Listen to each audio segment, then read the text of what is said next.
I'm really glad to have you with us today as we take a deeper dive into our client methodology settings within this platform.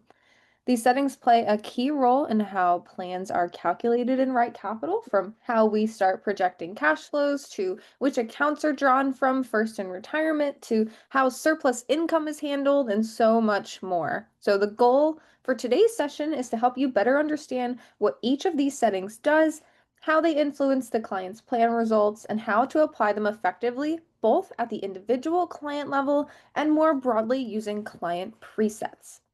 We'll walk through each setting one by one, explain how they function behind the scenes, and share best practices for when and why you might choose one option over the other. By the end of the session, you'll have a stronger sense of how to tailor the planning experience to match the client's unique needs, and how to streamline your workflow by establishing these defaults that fit into your firm's approach. Towards the end of the session, I'll also point you to a few additional resources that can help you go even deeper, including our Help Center articles and our options for contacting our wonderful support team. As always, if you have any questions along the way, please feel free to drop them in the Q&A box, and we will have some time at the end to cover anything outstanding. But we have a lot to cover today, so let's jump right into it and get started on looking at some client methodology settings.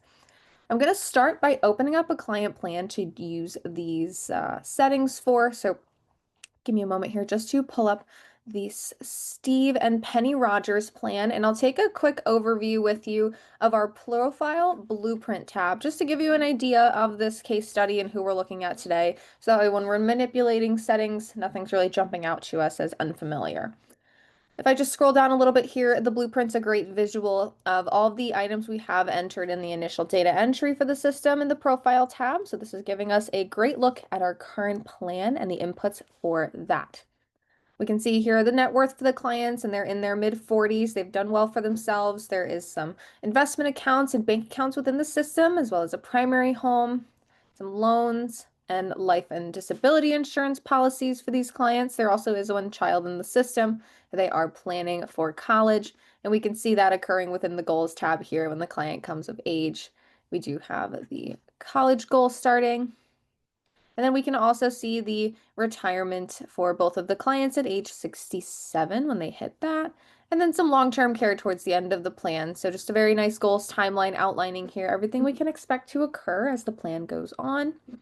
And then lastly, just some income, saving, and expenses to give you an idea of what these clients are bringing in. They both have a salary as of now, their Social Security, and then any savings contributions they're making. So in this case, they're both contributing to that 401k, and the 529 for the child attending college in a year or so here. We also have our pre-retirement living expenses at $8,000 a month. So now that we kind of have a better idea of who we're looking at, I'm going to dive right into our client settings. We can take a look at all of the options we have for really customizing the way this plan is going to operate behind the scenes. The place to find the settings, if you're not familiar, is going to be the gear icon in the upper corner and then Settings tab. Within the Settings tab, we're going to land firstly on our methodology page, and this is where we're going to be spending a majority of our time today within the webinar. Well, if I scroll down here, we'll see our very first setting option, and this is our planning method setting. This dropdown is going to help us control how we project a client's cash flows, and there are 3 planning methodologies available: cash flow based, modified cash flow based, and goal based. If we select cash flow based, we're taking the most comprehensive and automatic approach to our planning methodology, where RightCapital is going to factor in all the data entered into the plan, income, savings, expenses, and goals. And then it's going to assume that any surplus cash flow at the end of the year is automatically saved into the taxable account. So say we've gone through the year and we've covered our expenses, we've covered our goals, we've covered our savings, we have a little bit of extra cash at the end of the year. This setting is going to indicate to us what are we doing with that excess cash. If we select cash flow based, it's going to be automatically assumed to be saved into the taxable account. This is going to occur even if you don't have a savings card entered in the system. If I actually have this setting saved here and I go over to my profile savings tab, we're actually not going to see the option for a taxable savings card selectable, as again, any excess cash flow is going to be automatically saved into the taxable. So we have no need for a taxable savings card to indicate that savings is occurring. If we also look at our cash flow table, and I take a look at retirement cash flows, we can also see within the summary tab that we have our net flows representing anything coming in or out, and our positives are representing what's going into that taxable account. So this surplus cash flow at the end of the year is automatically getting invested into our taxable savings. The other option we have with our planning method is going to be modified cash flow based. Modified cash flow based is essentially the opposite of cash flow based in that it's still a comprehensive approach. It includes incomes, expenses, savings, and goals, but instead of saving all of our excess cash flow, modified is going to assume that all excess cash flow is going to be spent off automatically unless we direct it somewhere using a savings card. So if I make this selection and hit save at the bottom here, I'm going to pop back over to my retirement cash flows just to show you the visual change that occurs when we make this setting selection. And then in the summary tab of the cash flows, we now see a new column populating on the right-hand side here. We can see that this is our spend unsaved cash flows column. So this is indicating to us that we have a excess cash flow that we did not indicate as being saved to the taxable account. And so the system, or saved anywhere within the system, I should say. And so the system is automatically spending off these excess cash flow years. Now we'll see here in my net flows column, I do have 13,000 being saved into the taxable, and that's because when I do select modified cash flow based, I did have a savings card entered in profile savings, and we can see here that taxable savings is included in the system now that we have selected modified cash flow based. This is just because I had a taxable savings card in this client plan. However, if you don't have a taxable savings card, the system is not going to create one randomly for you. You'll have to go in and click add savings, and we can see here the taxable saving does now become available for use. So then we do see in our retirement cash flows that spend unsaved column, indicating to us any surplus that's being spent off. And then of course, if we direct it elsewhere with our savings card, the system will reflect that as well. So it gives us a little bit more control on proposing maybe specific saving strategies, like contributing annually to a taxable brokerage and then seeing how that impacts the plans. So if you're modeling things like behavioral changes, this can often be the better option when utilizing our planning method setting. And then jumping back into my gear icon settings here, the last option we have is our goal-based setting.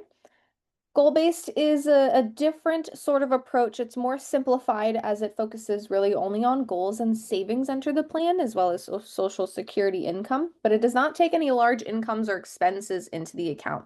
So because of that, it really gives us a more isolated, retirement-focused view, which can be great for early stage planning or if you're working with a prospect and don't have complete data yet. You'll notice here, if I make this selection, the outputs within the cash flows are going to look extremely different as we're not taking as much into account, so there's not as much to display within the system.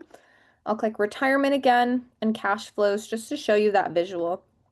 As we can see, we now only have two cash flow tables, and it's a very small view here just showing us the balances of our assets as well as any mortgages, and we can track the balance of accounts too. So that's goals based. Again, it's a little bit different than the other two, and it's just a very much more simplified approach to planning than the comprehensive cash flow based and modified cash flow based. But I'm going to turn modified cash flow back on, and we'll move on to the next setting here.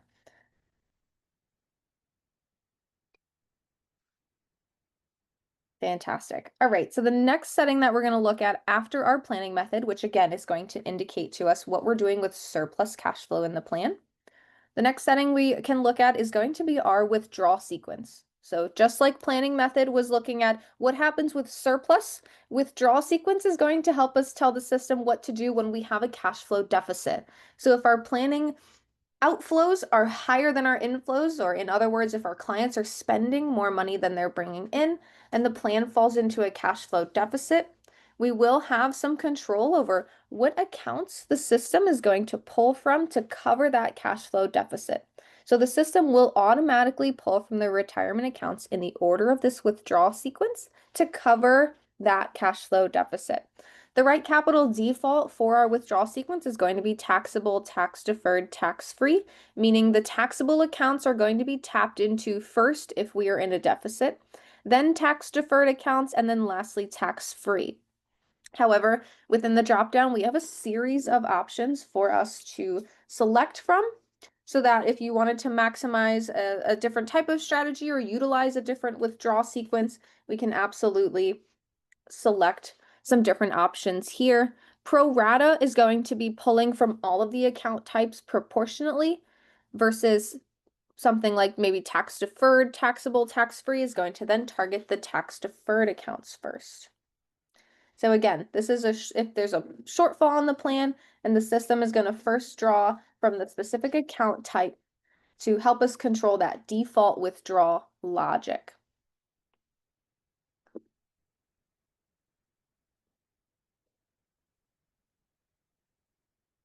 Fantastic. Alrighty, so we've covered what happens with surplus. We've covered what happens when we fall into a deficit. The next setting I want to talk about is going to be our cash flow and simulation starts setting.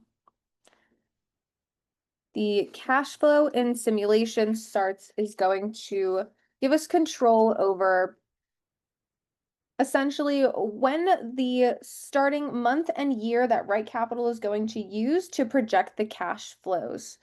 Choosing the right start date is key because it does define the first 12-month window that the plan models, and so it can affect how cash flows align with the client's real-life financial timeline. There are 3 options with our cash flow and simulation start setting: January 1st of this year, January 1st of next year, and our current month rolling setting. If we choose January 1st of this year, that's pretty straightforward. The cash flows is going to utilize January 1st of 2025 and run the cash flow projection until December 31st of 2025. We can see this occurring within the cash flows. If I hit save on this setting here, retirement cash flows. And we can see the very first year of our cash flow projection within the summary tab is going to be 2025. Now, if I go back to my settings here and I select January 1st of next year, the projection is going to start the cash flows with January 1st of 2026 and run the projection till December 31st of 2026. So we'll see the very first year of the cash flows is now going to start with 2026, and 2025 is not going to be displayed. So any items that we have, say we have maybe a home purchase goal occurring in 2025, we're not going to see that goal display in the goals column because we're not having 2025 display as the first year of the projection. A lot of advisors will utilize the January 1st of next year option as we get closer to the end of the year to more closely align a client's cash flows to what's going to be occurring in the near future. So oftentimes I'll see advisors make this switch towards the end of the year, November, December, and then once the new year comes around, we'll see the settings switch back to January 1st of this year. So just some options there on when we might want to select that choice. And then lastly here, we have our current month rolling, and this is our 12-month option. This is a slightly different option, and it's going to begin projections on the first of the upcoming month. So for example, today is October 3rd. If we select this setting, the projection is going to begin on the 1st of November 2025 and run until the 1st of November 2026, with the first year of the cash flows displaying on the year that year ends. So for example, again, this is starting in November 1st, 2025 and going till November 1st, 2026. So 2026 is going to be the first year that displays in our retirement cash flows. Even though we have still some of 2025, it's just using the year that cash flow projection ends for that year as the display in this first column. So again, this can just help us align the plan to a little more realistic of what's going on within real life if we're approaching maybe the end of the year. Let me close out of that tab so we don't have too many tabs open here. But that is our cash flow projection. So again, it's just controlling when the retirement cash flow projection is beginning and what year we're displaying for when we're running that projection. You can switch between the start date options at any time in the client's plan without losing data. So let me note that.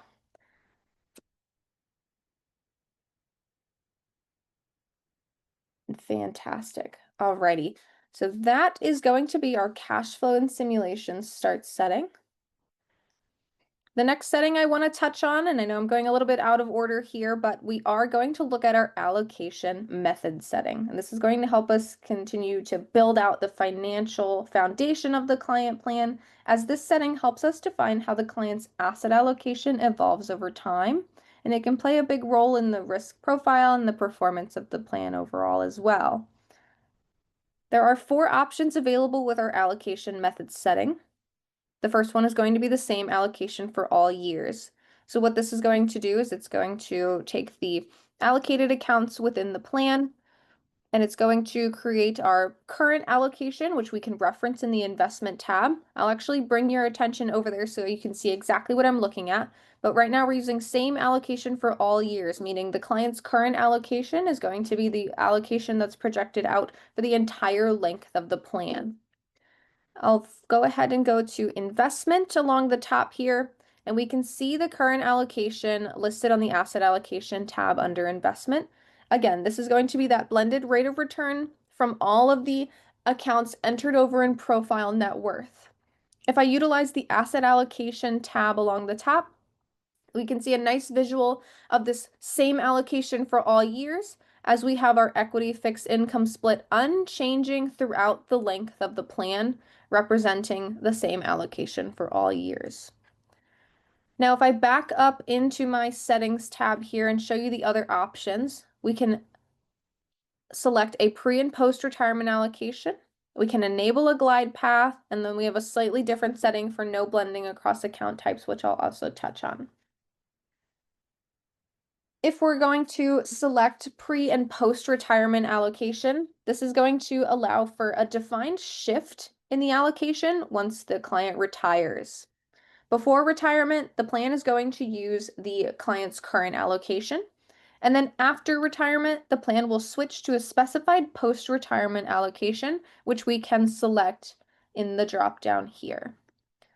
So right now we have a portfolio within the current allocation that the plan is utilizing, and then I'll go ahead and select a more conservative portfolio as the clients hit retirement. I'll hit save, and then I'll just jump back over to that investment tab, allocation path, and here we get a nice visual of that immediate shift.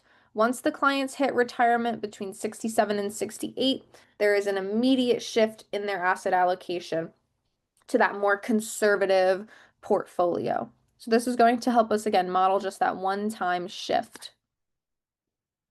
The other setting we have as an option here for our allocation method is going to be enabling a glide path. Glide paths are going to help us model a more gradual shift for oftentimes from a more aggressive to conservative allocation over time. So we can see the glide path allows us to select a glide path used for the current plan. RightCapital does have a default glide path. However, as advisors, you can create your own glide path as well. And I'll show you how to do that in a minute. But I also want to touch on the grading, which is just going to determine how quickly the shift occurs from the beginning allocation to the overall ending allocation. Let me back out to my advisor portal here just to show you where you can create additional glide paths if you're curious. I'll click on my logo in the upper corner here to bring me back out to the advisor portal. And then in the models tab along the top, we have glide. So we do have access to the default glide path, and we can see that this begins with a 90-10 equity to fixed income split. And then as we scroll down to the very last year of the glide path, we can see we end at a 20-55-25 for equity, fixed income, and cash respectively. If you want to create a new glide path, you can click Add Glide Path. This is going to give us a series of fields that we can fill out. And then we can also rename the glide path by clicking Rename within the 3 dots next to the title. Once you create your glide path and you make your adjustments here, we have quick fill options to help you quickly fill the different boxes so you're not manually typing them all out one by one. Once you've created your glide path, you'll be able to, within the methodology settings, let me just refresh my screen here to get the changes. If I scroll down to enable glide path, you can now see your glide path that you just created available for selection. And again, this grading scale is just going to help us indicate how long we want this shift to occur for. If we select a 1-year grading, it's going to look very similar to that pre and post-retirement allocation where it's going to be an immediate shift. And then you can go all the way to 40 years to show the most gradual and slow transition over time. Let me go ahead and save this selection here just so I can show you in the investment allocation path. And we see here a nice gradual shift in this allocation over time. You also have the ability to propose additional glide paths. So if you've made different ones throughout the planning process, you can select those here and make adjustments to see what a different glide path would look like within the allocation path tab. Fantastic. And then just backing into my allocation method setting, I want to touch quickly here on the last option, and this is going to be no blending across account types. So we've looked at the current allocation so far with all these different settings and how we can shift the current allocation from one to another over time, whether that's quick in a pre and post retirement or utilizing a glide path. But the no blending across account types is going to actually stop that current allocation from being the applied rate of return for the plan. And what it's going to do is allow for each separate account type to have its own rate of return based on how those separate accounts are currently allocated. So in this case, when we utilize no blending across account types, because we're not using a blended rate of return to create that current allocation, and each account type is using its own rate of return, we won't be able to propose a separate asset allocation since we cannot propose multiple allocations for each different account type at this time. So just something to note on no blending across account types is you can have the account types grow at their own rate of return instead of utilizing the blended current allocation. But if you do utilize this method, we're not going to be able to propose and look at different options for allocations within the plan as well. It's just going to grow based off of the way they're allocated over in profile net worth. I'll go ahead and leave it on my same allocation for all years for now. However, we do have that option for really tailoring your asset allocation. Fantastic. The next setting option we have available for you when it comes to curating your client plan is going to be our plan distribution method.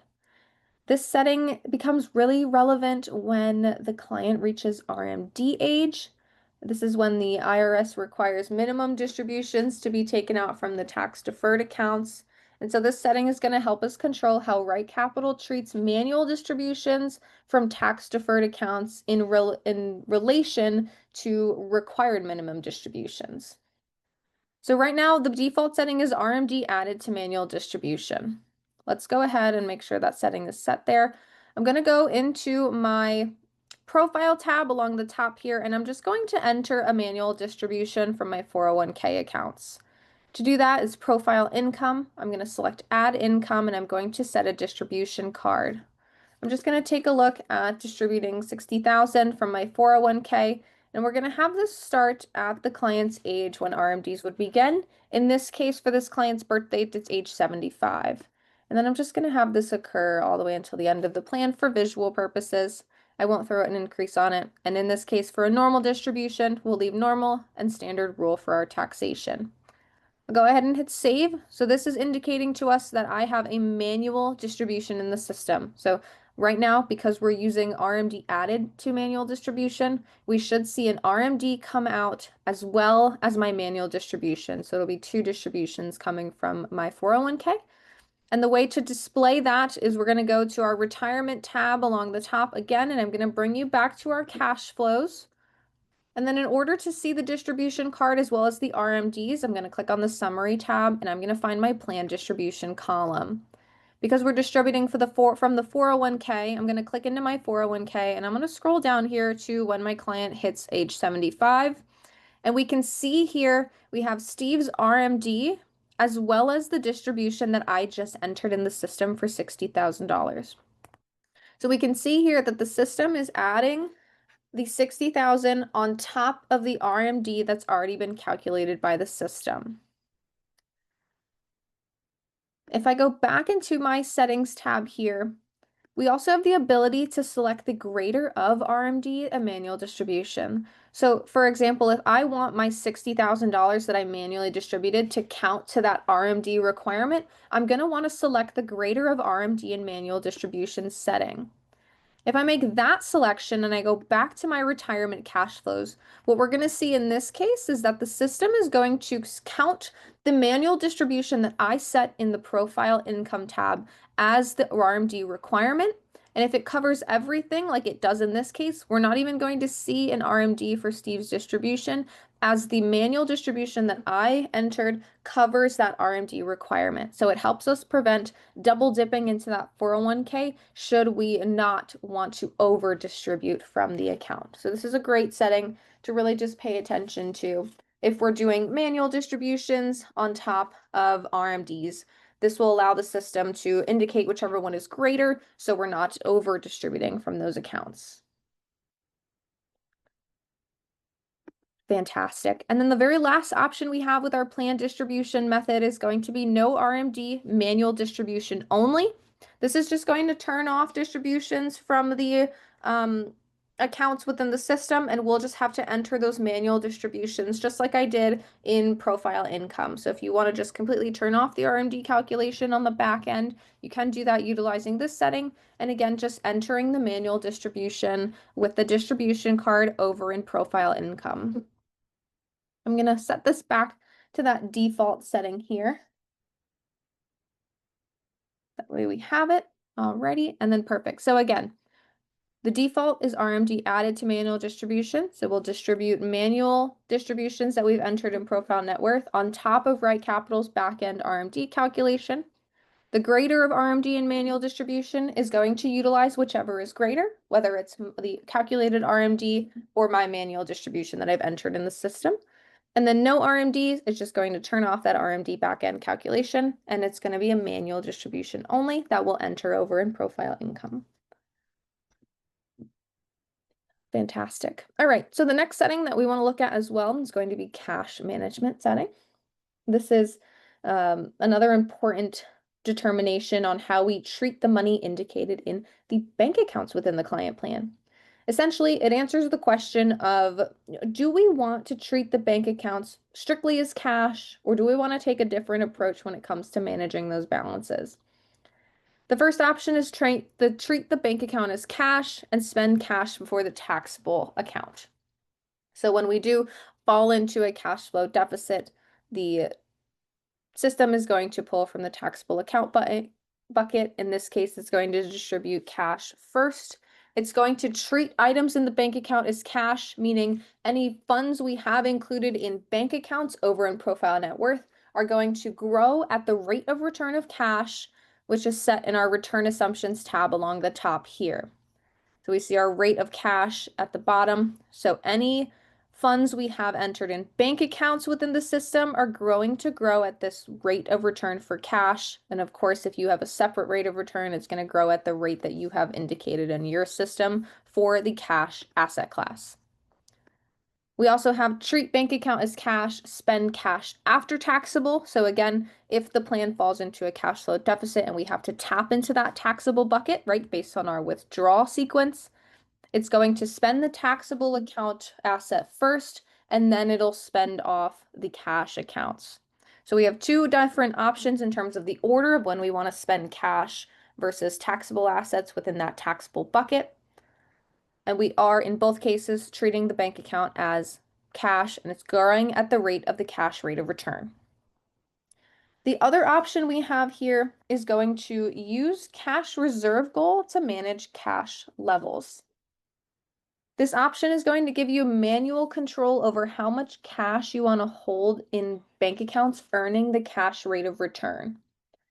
Anything in bank accounts that exceeds the indicated cash reserve goal will be assumed to be invested into the brokerage account, earning the portfolio's overall rate of return. Let me give you a visual to kind of better explain what that means. I'm going to go ahead and save this setting here. So we're utilizing the cash reserve goal to maintain our cash or to manage our cash levels. I'm going to scroll back up and go to my profile tab. In this case, I'm going to go to the goals tab. This is the cash reserve goal. We'll see here a cash reserve goal opening up for us now that we've created this setting. You can always create additional cash reserve goals. As you'll see here, the cash reserve goal now becomes available for you to select as a goal within the goals tab.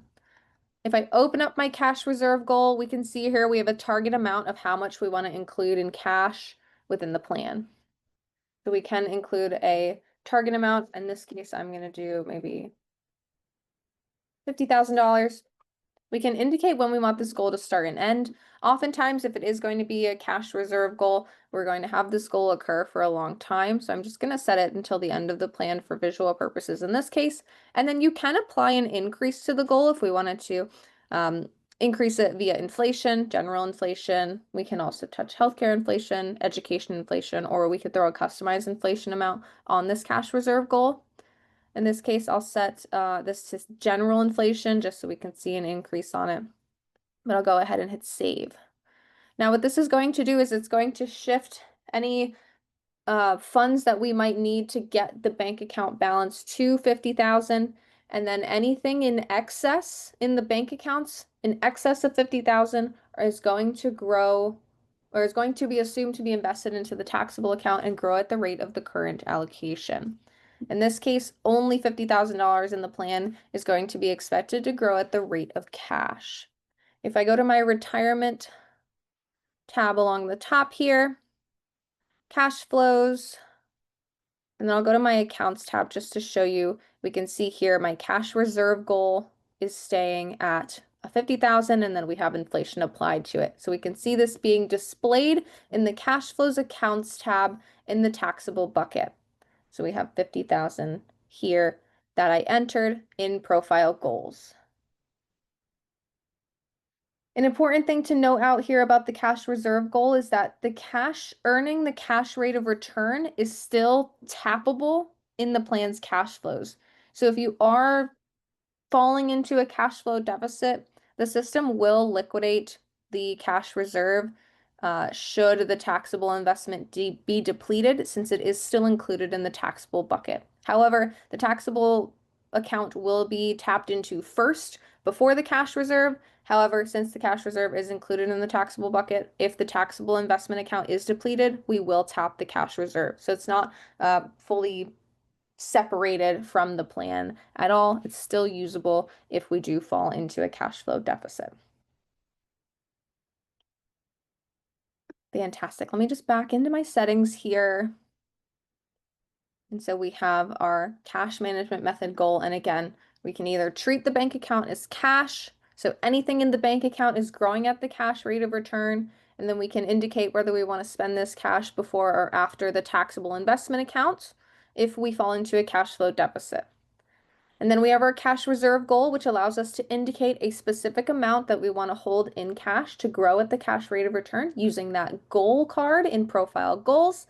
And then should we have to tap into the taxable account, that will be depleted first. And then if the taxable account is depleted, we will tap into our cash reserve goal to cover any additional cash flow deficit.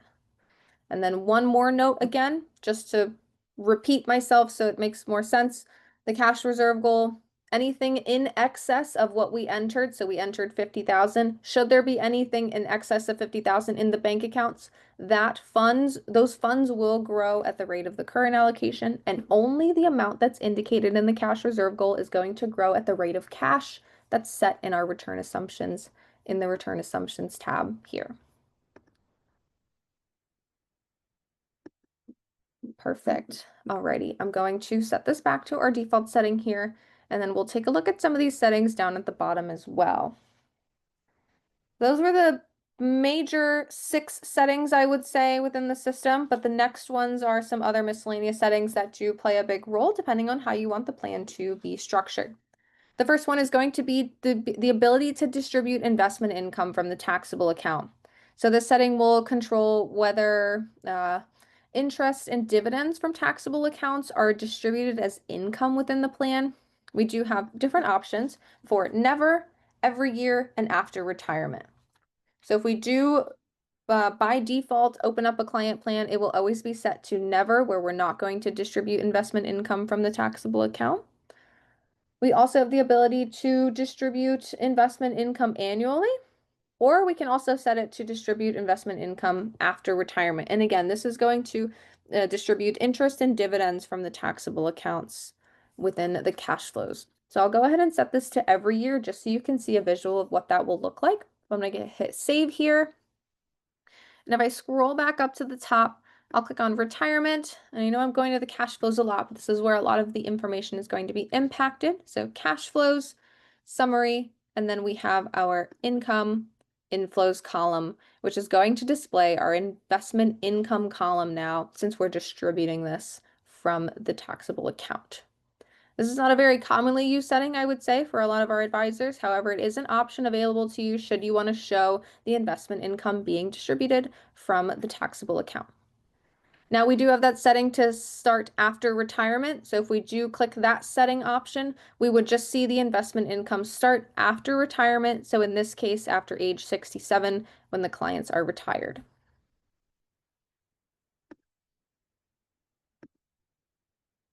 Perfect. And I'll go back into my account here and I'll just set this back to the default. And then lastly, we also have retirement expense timing.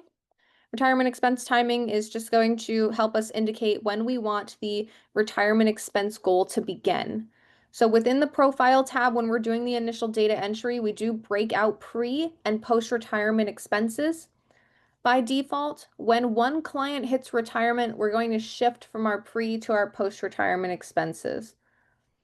This setting gives us control over if we want this to occur at the second retirement. So sometimes if one of the clients is retiring a little bit later and we're not anticipating to have a shift in those expenses until the second retirement, we can always elect to start the retirement expense goal after the second client retires, which will then delay that shift from our pre to our post-retirement expenses as indicated in the profile tab.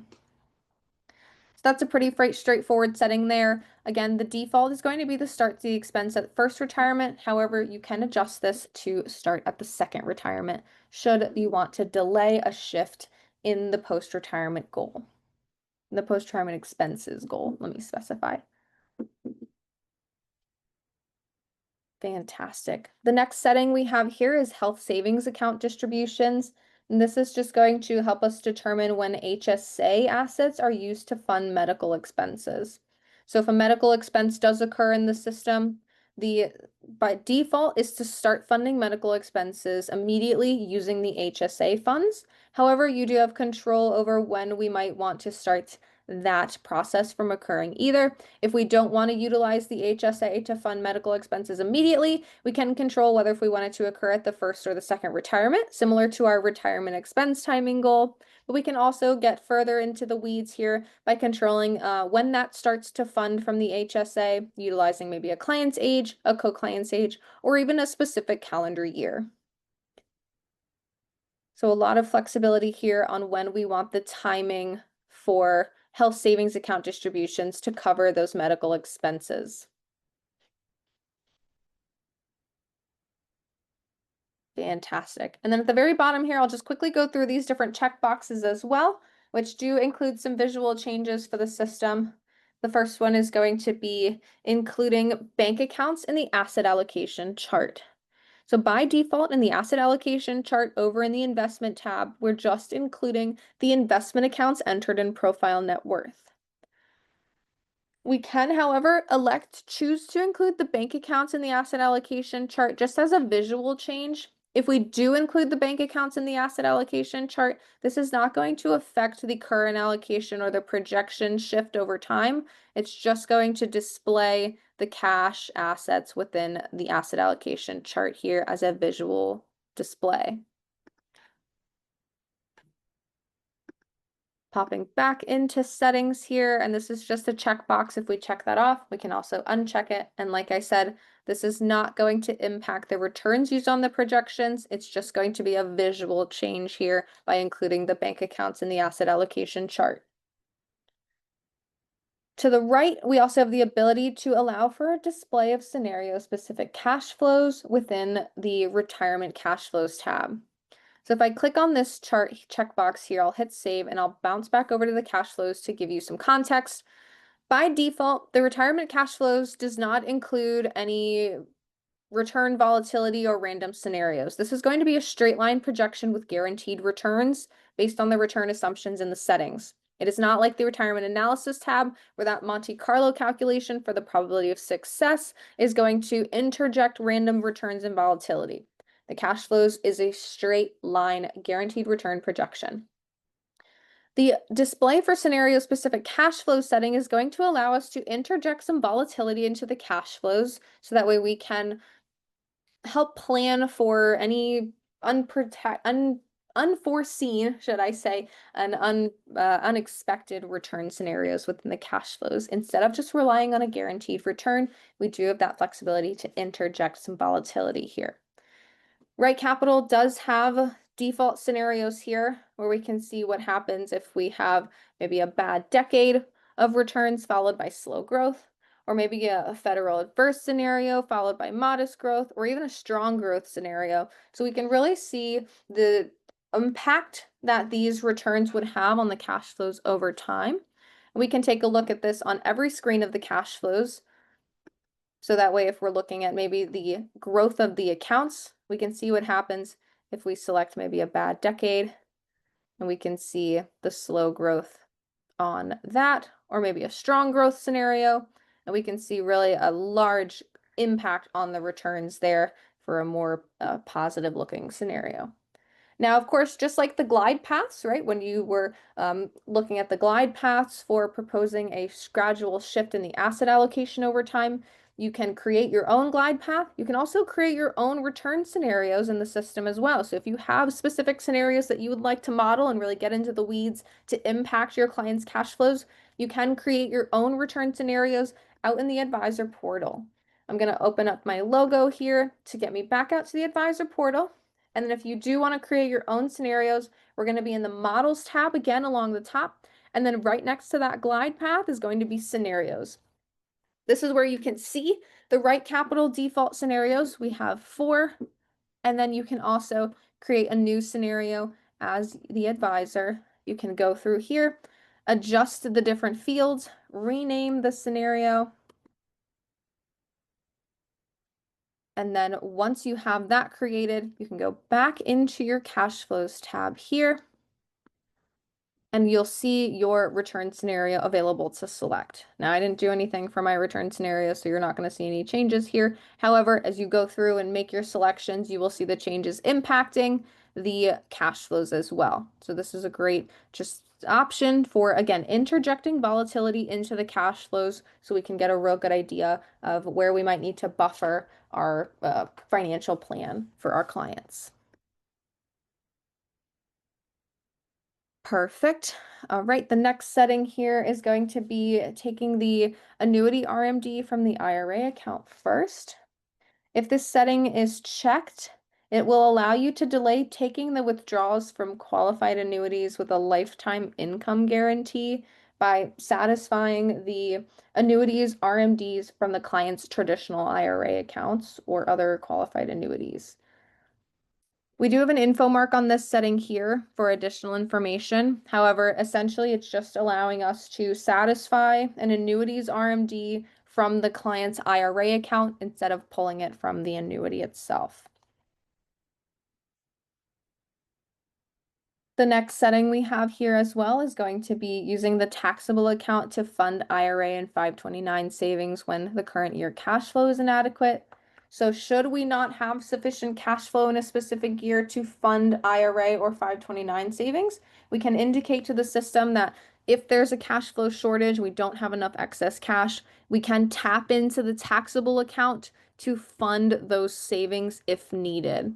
So we can check that off and take a look at and making those savings happening by forcing it from the taxable account. The next setting here is more of a visual setting. This is including the taxable saving in the plan savings column. So within modified cash flow, you'll remember within the cash flows tab, ooh, I lost my tab. Within the cash flows tab, we have our retirement cash flows. In our net flows column, we're representing what is coming in and out of our taxable account.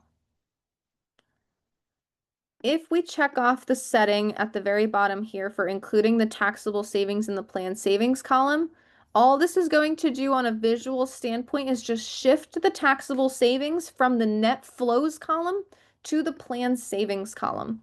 A lot of advisors like to utilize this. So in this case here, we're not seeing that 13,000 of taxable savings anymore, but we will see it in our plan savings column in the cash flows, and then taxable savings is displayed here. So it doesn't change anything in terms of actually making the savings occur or adjusting anything within the plan. It is simply just a visual column shift of where we're seeing the taxable savings occur within the cash flows. So again, just a visual change on that one. We also have used the 529 accounts to fund pre-college education goals. And this is just going to specify whether we want our 529 accounts to fund pre-college education goals. By default, I think it's up to $10,000. It is up to $10,000 a year of 529 funds can be used for pre-college education goals each year. So if we are checking this setting off, we will see if there's a pre-college education goal, like a private school, we will see the 529 being liquidated up to $10,000 a year to cover that pre-college education cost. And then lastly here, we just have our spend unsaved RMDs distribution setting, which is modified cash flows only. So modified cash flows, you'll remember, is going to be the cash flow setting that is automatically spending off all unsaved cash flows. By default, with modified cash flow based, there are some income sources that will be automatically saved. That is going to include our RMDs. So if we do have surplus RMDs and we're using modified cash flow base, the system is still going to automatically save those. We have a setting at the bottom here that will show us the ability to check off this setting, which is going to then spend off those unsaved RMDs, so the system's not automatically saving them for us, which just lines up more with the modified cash flow based setting, which is automatically spending things off. So just another touch on the setting there. So that way we can spend off that RMD instead of saving it automatically by modified cash flow based. But fantastic. All right, so that pretty much wraps up our detailed overview of the various planning methodology settings and options available in RightCapital. We did cover a lot. There are a lot of different controls we have within this one page of the system. One powerful feature to really keep in mind is that you can not only customize this on a client by client basis, right? We're doing this within a specific client plan. So you can adjust this for every specific client to have a different setting for each, should you have clients that deviate from the norm. However, if you do have a standardized planning process for clients over and over again that you want to use the same default settings for, we can also manipulate the settings on a global scale to set client presets. To set these presets so that way all new clients moving forward are going to utilize the same settings, we're going to do this back out in the advisor portal. So I'm going to click on my RightCapital logo again to bring me back out to my advisor portal.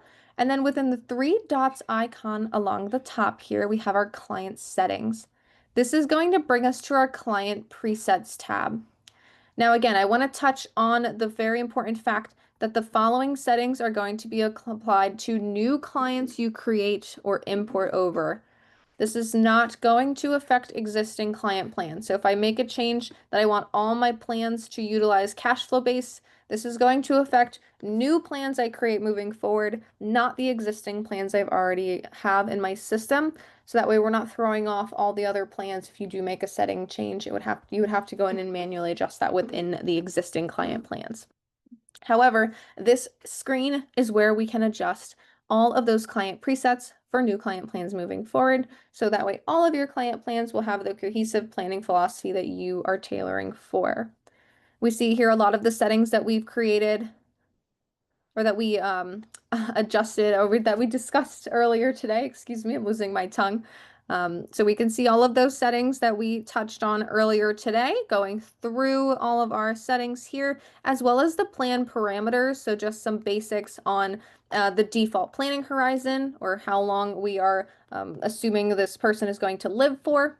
We can also adjust the resident state. So if you're doing most of your planning in a different state, maybe Delaware or Florida, we can make that selection there. So that way all of your new client plans are automatically going to be have the resident state of the one that you select. Retirement ages, as well as some other approaches here for how the defaults are going to appear in the system. And then we also have some additional settings at the bottom for some tax information, as well as presets for client permissions in terms of if they can try different action items and if those changes will be saved.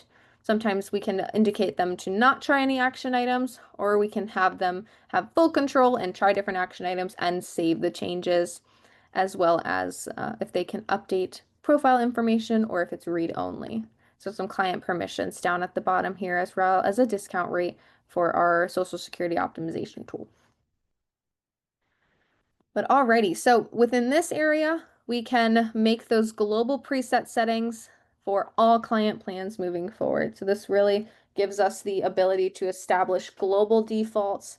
However, on top of these global defaults, as I mentioned, you can always customize each individual plan on its own within the client plan if you open it up and then go to the gear icon settings inside of a client plan. But now that we've covered the overall client methodology settings within a client plan, how to customize them, what impacts and visual changes they would make, we've also touched on how to adjust the global presets should you want to set settings for all new clients moving forward, and what sort of controls we have on that part within our advisor portal.